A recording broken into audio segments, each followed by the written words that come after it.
Hallelujah. सभी को जय मसीह की। प्रभु का धन्यवाद, प्रभु की आराधना हो। मैं अमरीक जॉय आज एक बार फिर मेरे YouTube channel Hindi Punjabi Bible study Amrik Singh, इस चैनल के ऊपर मैं आपका स्वागत करता हूं। अगर अभी तक आप लोगों ने मेरे चैनल को सब्सक्राइब नहीं किया तो आप मेरे चैनल को सब्सक्राइब करें और जो बेल आइकॉन है उसको आप टच करें, ताकि जब भी कोई नया वीडियो अपलोड हो उसकी नोटिफिकेशन, उसकी जानकारी आपको तुरंत मिलने पाए। तो प्रभु का धन्यवाद करता हूं कि आज एक बार फिर प्रभु यीशु मसीह ने हम सभी को संभाल कर रखा और हमें जिंदा रखा। और आज एक बार फिर प्रभु यीशु मसीह के वचन को लेकर आपके साथ मैं बांटना चाहता हूं। तो सभी बहुत ध्यान से परमेश्वर के वचन को सुनना और समझना। तो मैं बात करना चाहता हूं इंसान के लिए। इंसान मतलब आपके लिए, मेरे लिए, हम सभी के लिए। तो हम सभी को बनाने वाले हमारे प्रभु यीशु मसीह हैं। तो हम सभी को प्रभु यीशु मसीह ने ही बनाया है। तो आज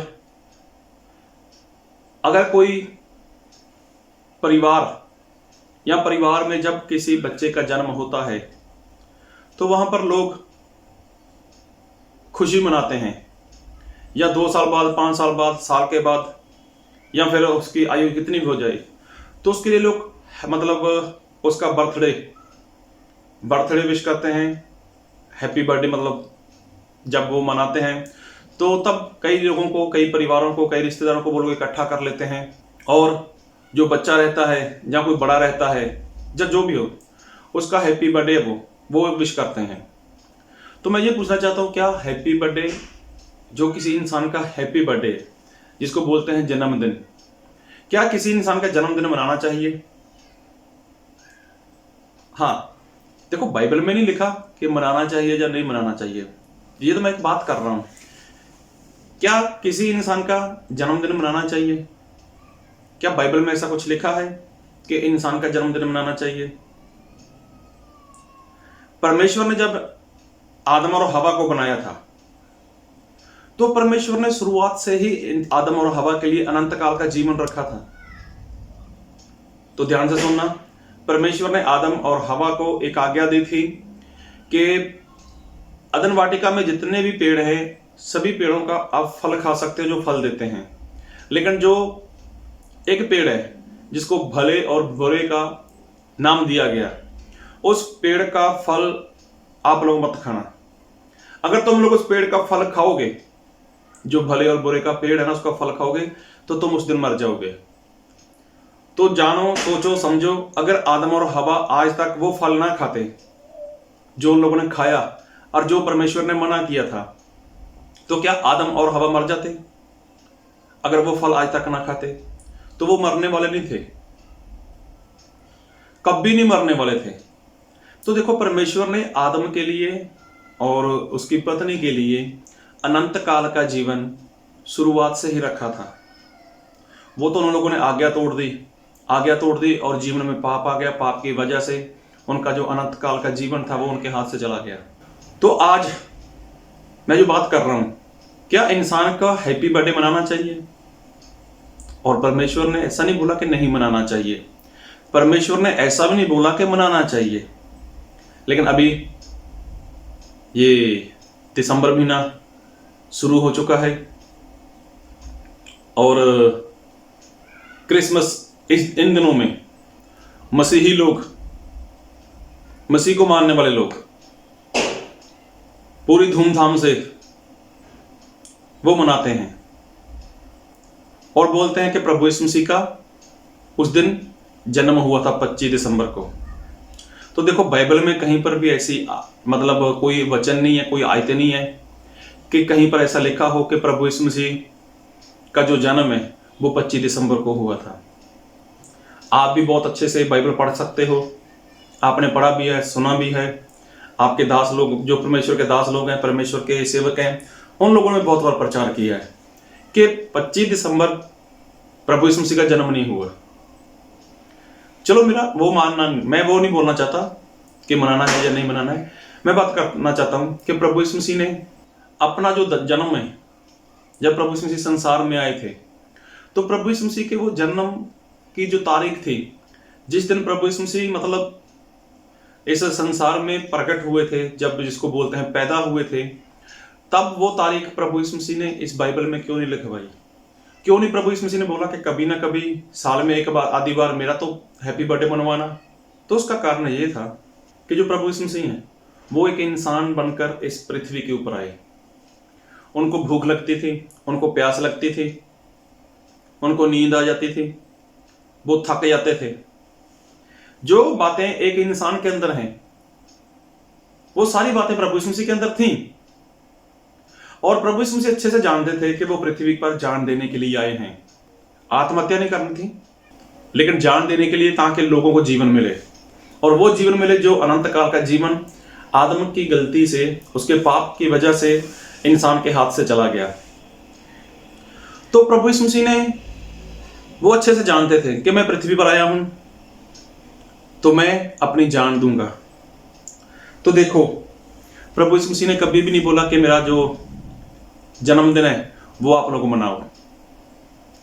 तो ना तो प्रभु यीशु मसीह ने कभी ऐसा किया है, और ना ही मरियम ने, यूसुफ ने, जहां प्रभु यीशु मसीह के चेलों ने कभी ऐसा किया है।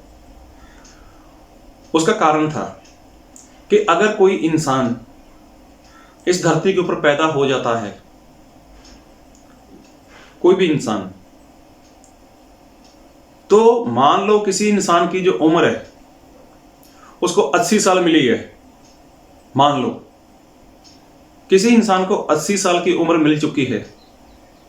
अगर वो पैदा हो गया, अगर वो पैदा हुआ तो उसको 80 साल की उम्र मिली है। तो आज वो पैदा हो गया, 1 साल के बाद वो 1 साल का हो गया, 2 साल के बाद वो 2 साल का, 3 साल का, 4 साल का, 5 साल का, 10 साल का हो गया, मान लो 15 साल का हो गया, 20 साल का हो गया। तो लोग उसको हैप्पी बर्थडे बोलते हैं, उसको जन्मदिन की मुबारकबाद देते हैं। और अगर वो पैसे वाले हैं तो थोड़ी बड़ी वो पार्टी करते हैं। आज हमारा बेटा 18 साल का हो गया, आज 20 साल का हो गया, आज 25 साल का हो गया, आज 30 साल का हो गया, जो भी। और लोग वो उनको बहुत सारे गिफ्ट भी देते हैं, कई लोग रुपया पैसा देते हैं, सभी लोग करते हैं। तो मैं ऐसा नहीं बोलता नहीं करना चाहिए, जिसको जो लगता है करना चाहिए। लेकिन कहीं ना कहीं जाने अनजाने में वो लोग गलती कर लेते हैं। गलती क्या कर लेते हैं? मैं नहीं मना करता किसी को कि आप जन्मदिन मत मनाओ। हाँ, मेरे घर में बच्चे भी हैं, वो लोग अपना जन्मदिन मना लेते हैं। मेरा भी जन्मदिन आता है। जब मैं संसार में आया था तो मैं तो नहीं ऐसा बोलता कि मेरा जन्मदिन मनाओ, और ना ही मुझे उसका कोई मतलब है। मुझे, मैं जो बात करना चाहता हूं, अगर किसी इंसान को 80 साल की उम्र मिली और वो 20 साल का हो गया तो परिवार के लोग तो बहुत खुश होते हैं। जो भी, जिसको पता चलता है जिसका बर्थडे है, वो लोग खुश होते हैं, जो भी इसको गिफ्ट देते हैं वगैरह वगैरह, जो भी। लेकिन क्या मालूम है कि जो इंसान का बर्थडे है उसका घाटा हो रहा है। घाटा कैसे? अगर उसकी आयु 80 साल की है, अगर आज वो 20 साल का हो गया तो उसको 20 साल का घाटा हो गया। घाटा कैसे? हाँ, अभी 80 में से 20 माइनस कर दो, कितने रह गए? 60 साल। अभी वो 60 साल जिंदा रहेगा। फिर 21 साल में चला गया, 22 साल में चला गया, 25 में चला गया, 30 में चला गया, मान लो 50 साल में चला गया। लोग तो खुश होते हैं, ये 50 साल का हो गया, बहुत बड़ी बात है। अरे मेरे भाई, उसके जिंदा रहने के समय कितना रह गया? उसका जिंदा रहने का समय कितना रह गया? 30 साल। अगर वो 70 साल का हो गया, 75 साल का हो गया, अगर वो 80 साल का हो गया, वो मर जाएगा। और मर जाएगा तो फिर उसका खेल खत्म। तो जो चीज कम होती है उसको लोग बहुत खुशी के साथ जश्न करते हैं। चाहे माता पिता हो, चाहे भाई बहन हो, चाहे कोई रिश्तेदार है, चाहे कोई फ्रेंड सर्कल है। सामने वाले का तो नुकसान हो रहा है। अगर कोई 50 साल जिंदा रहना चाहता है या 70 साल जिंदा रहना चाहता है या 60 साल जिंदा रहेगा, तो उसके तो हर बार 1 साल माइनस हो रहा है। लेकिन लोग जश्न करते हैं, लोग पार्टी करते हैं। ऐसा होता है। तो प्रभु यीशु मसीह, वो भी तो संसार में आए थे। अरे जो चीज गिनी जाती है ना, जिसकी गिनती होती है, तो उसके ऊपर मन नहीं लगाना चाहिए। प्रभु यीशु मसीह संसार में आए थे तो प्रभु यीशु मसीह जानते थे कि मुझे कब प्राण देने हैं। प्रभु यीशु मसीह जानते थे मुझे कब ये शरीर छोड़ना है। प्रभु यीशु मसीह जानते थे मुझे कब अपनी जान देनी है, मुझे कब मरना है। ये सारी बातें प्रभु यीशु मसीह जानते थे। तो प्रभु यीशु मसीह ने देखा कि मेरी आयु बढ़ती नहीं है, वो कम होगी। जितना प्रभु यीशु मसीह उस आयु के पास जाएंगे, अभी 33.5 साल तक प्रभु यीशु मसीह को मरना था। अभी प्रभु यीशु मसीह का हर दिन, हर रोज, हर साल प्रभु यीशु मसीह का 1 साल कम होता जा रहा है। और जिसकी आयु कम हो, जिसका जीवन कम होता हो, क्या वो जश्न करेगा? क्या वो खुशी करेगा? क्या वो आनंद करेगा? क्या वो पार्टी करेगा? तो प्रभु यीशु मसीह इसलिए अपना जन्मदिन नहीं बोलते थे कि मेरा जन्मदिन मनाओ। और ना ही प्रभु यीशु मसीह का जन्मदिन किसी चेले ने मनाया बाइबल में, और ना ही कोई ऐसी आज्ञा है। अरे यहां तक मरियम और यूसुफ ने भी कहा उसका जन्मदिन मनाया है प्रभु यीशु मसीह का। कारण क्या? कारण यही कि प्रभु यीशु मसीह की जो आयु थी उसके दिनों की गिनती कम हो रही थी। तो आज तो लोग बहुत सारे हैं, अपनी जो आयु है, जहाँ उसकी जो उम्र रहती है, उसकी आयु उम्र उसकी हर दिन, हर रोज वो कम होती है। जब वो साल पूरा करता है तो लोग खुशी करते हैं, जश्न करते हैं, पार्टी करते हैं, केक काटते हैं। अरे ये इतने साल का हो गया। तो उसका उल्टा सोच कर देखो ना, उसका 1 साल चला गया, उसका 1 साल का घाटा हो गया उसको। बोलो कोई पार्टी करोगे? मान लो किसी का बच्चा है, वो 50 साल तक जिंदा रहने वाला है, और पता चल जाए उसके जिंदा रहने में 1 साल कम हो गया, तो कौन सा ऐसा इंसान है जो ऐसा खर्च भी करेगा, पार्टी भी करेगा और खुशी खुशी बोलेगा अरे मेरे बच्चे का 1 साल कम हो गया, मेरे बच्चे का 1 साल कम हो गया, वो इतने साल तक जिंदा रहने वाला था, अब उसने पूरे कर लिए इतने साल, और भी वो इतना साल जिंदा रहेगा। उसके जीवन का 1 साल कम हो गया। लेकिन फिर भी जाने अनजाने लोग करते हैं। तो प्रभु यीशु मसीह ने ऐसा नहीं किया। वो जानते थे प्रभु यीशु मसीह कि मुझे इस संसार में 33.5 साल तक रहना है और मैं अपने प्राण देने यहाँ पे आया हूँ। तो प्रभु यीशु मसीह ने ये वाली बात इस संसार में नहीं की। अगर आप बाइबल में पढ़ते हो तो बाइबल में पता चलता है कि जो इंसान का जन्म है वो एक बार है और दूसरी बार उसकी मौत है। लेकिन बाइबल में ऐसा लिखा है, जब निकोदेमुस नाम का इंसान प्रभु यीशु मसीह के पास गया, तब प्रभु यीशु मसीह ने ऐसा बोला कि जो कोई नए सिरे से पैदा नहीं होता, देखो नया जन्म, तो प्रभु यीशु मसीह नए जन्म की बात करते हैं। जो इंसान सच्चा विश्वास करे, पश्चाताप करे, पापों की क्षमा के लिए बपतिस्मा ले, उसको पापों की क्षमा मिल जाती है, पवित्र आत्मा मिल जाता है और उसका नया जन्म हो जाता है। और जिसका नया जन्म हो जाता है तो उस जन्म से लेकर उस जन्म में कभी मौत है ही नहीं, उसमें बुढ़ापा नहीं है, उसमें कमजोरी नहीं है, और वो अनंत काल का जीवन प्रभु यीशु मसीह देना चाहते हैं। और मैं अगले वचन पढ़ूंगा, लूका रचित सुसमाचार उसका 15 अध्याय उसका 7 वचन। मैं तुमसे कहता हूं कि इसी रीति से एक मन फिराने वाले पापी के विषय में भी स्वर्ग में इतना ही आनंद होगा जितना कि 99 ऐसे धर्मियों के विषय नहीं होता जिन्हें मन फिराने की आवश्यकता नहीं। तो देखो, अगर एक पापी जन अगर वो पश्चाताप करता है, अगर वो मन फिराता है, अगर वो बपतिस्मा लेता है, नया जन्म पाता है, तो देखो जश्न वहां पर होता है, स्वर्ग में जश्न होता है कि आज एक जन ने नया जन्म पाया है। और ये ऐसा जन्म है, इसमें कभी मृत्यु नहीं होने वाली, इसमें कभी मृत्यु नहीं होने वाली। तो मैं ऐसा नहीं बोलता कि आप अपना जन्मदिन मत मनाओ, मैं ऐसा नहीं बोलता कि आप अपने बच्चों का जन्मदिन मत मनाओ। आपको लगता है मनाओ, लेकिन याद रखो आपका जिंदगी का 1 साल कम हो रहा है, आपके बच्चों का जिंदगी का 1 साल कम हो रहा है, उसको भी याद रखो। जो चीज गिनी जाती है, जिसकी गिनती हो सकती है, उसके लिए खुशी क्यों करनी?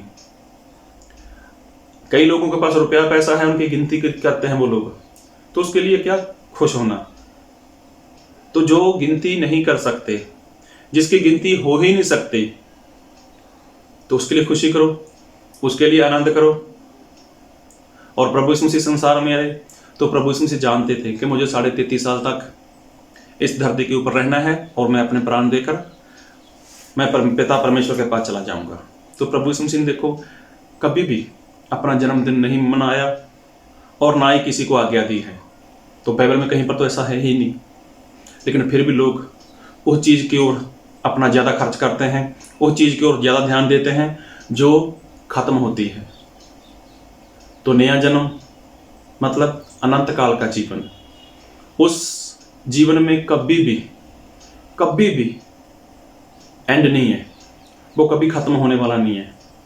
इसलिए आप अपने जीवन के ऊपर ध्यान दो और देखो, सोचो क्या आपने नया जन्म पाया है। वो जन्म ऐसा है कि एक बार आपका जन्म हो चुका है मसीह में तो कभी आपकी मृत्यु नहीं होगी, कभी आप मरने वाले नहीं हो। संसार में आप 80 साल जिंदा रहो, 100 साल जिंदा रहो, 120 साल जिंदा रहो, उसके बाद मरने ही वाले हो। तो मैं ऐसा नहीं बोलता कि संसार वाला जो जीवन है उसमें आप जन्मदिन मत मनाओ। वो आपकी ज़िंदगी है, आपके परिवार की ज़िंदगी है, जैसे आपको सही लगता है वैसा करो। लेकिन जो नया जन्म है उसके बारे में कभी सोचा आपने? आपका नया जन्म कब हुआ था, कौन सी तारीख थी, कैसे हुआ था, किस रीति से हुआ था, किसके द्वारा हुआ था, क्या पवित्र आत्मा मिला था आपको? ये सारी बातें हैं और बाइबल में लिखा है। तो प्रभु यीशु मसीह भी जानते थे कि मेरे जो समय है उसकी गिनती होने वाली है। तो प्रभु यीशु मसीह ने उस समय के ऊपर ध्यान नहीं दिया, उन बातों के ऊपर ध्यान नहीं दिया, अपने जन्मदिन के ऊपर ध्यान नहीं दिया और ना ही चेलों ने इस बात के ऊपर ध्यान दिया है। तो मैं यही कहना चाहता हूँ कि जो नया जन्म है, जो अनंत काल का जीवन है, उसके ऊपर ध्यान दो। अनंत काल का जीवन, उसमें कभी भी मौत नहीं है, कभी बुढ़ेपा नहीं आने वाला उसमें, कभी आप बूढ़े नहीं होने वाले, कभी आप कमज़ोर नहीं होने वाले। ये तब होगा जब ये शरीर छोड़कर प्रभु यीशु मसीह आपको दूसरा शरीर देंगे। और हाँ, ये जो संसार है इसमें एक बार इंसान का जन्म है और 2 बार मौत है। एक शरीर की मौत और एक है उसके बाद जब परमेश्वर न्याय करेंगे वो दूसरी मौत है। तो उसी मौत से बचना है, जो नरक है उससे बचना है। तो इसीलिए परमेश्वर से वो अनंत काल का जीवन लेने के लिए आप लोग पश्चाताप कर सकते हो, सच्चा विश्वास कर सकते हो, अपने पापों की क्षमा के लिए बपतिस्मा ले सकते हो, ताकि आप परमेश्वर के राज्य के वारिस हो सको। तो मर्जी आपकी है, जिंदगी आपकी है, फैसला भी आपका होना चाहिए कि आपको कौन सा जन्मदिन मनाना चाहिए। ये जो 70-80 साल का जीवन है जिसमें आपकी आयु के दिन, आपकी उम्र के दिन, हर रोज, हर दिन, हर पल, हर घंटा, हर मिनट, हर सेकंड वो कम होते जा रहे हैं, या फिर वो जन्मदिन जो कभी खत्म होने वाला ही नहीं है। तो अब देखो बाइबल में लिखा है कि जब एक इंसान पश्चाताप करता है तो स्वर्ग में क्या होता है? जश्न होता है, बड़ी सारी पार्टी होती है। इंसान पृथ्वी पर जन्म लेता है तो जश्न वहां पर होता है। तो उसमें बढ़ते जाओ। प्रभु सभी को बहुत आशीष दे। आमीन।